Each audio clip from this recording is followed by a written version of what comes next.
We start this morning with a look at COVID-19 cases among young people in the volunteer state. Yeah, as you can see, 23% of all COVID cases have been in youth 0 to 20 years old. That's more than 405,000 total cases in Tennessee's young people.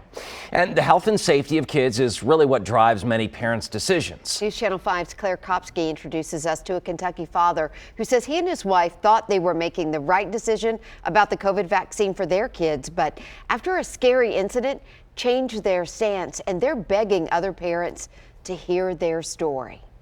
He's a happy-go-lucky kid. Travis Johnson's son Easton was a healthy fifth grader. He loves baseball, football. Although he and his wife got vaccinated, they thought the risk for their kids was minimal. We were kind of unsure about vaccinating our children. One day, actually November 20th, is when reality hit, and Easton woke up in the middle of the night throwing up, very sick. It scared me. Then I just kept constantly doing it after I tried to keep fluids in my body.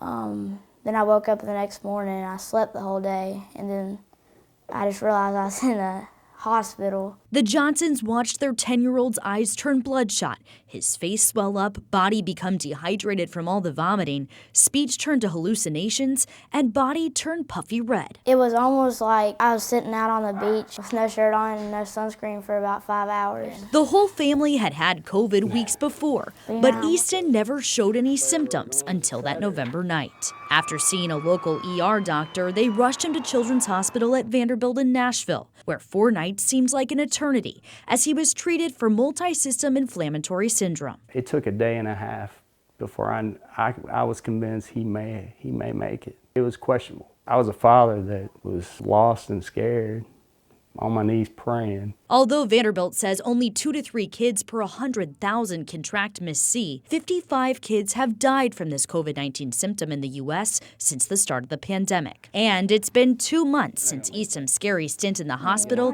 and he still has symptoms. Get online, understand what the syndrome is, and be aware of the symptoms in case your child develops them.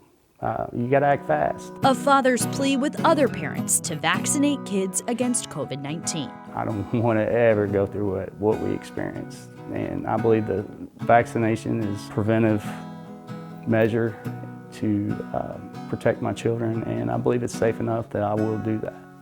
At one point I didn't believe that. I do now. In Bowling Green, Claire Kopsky, News Channel 5.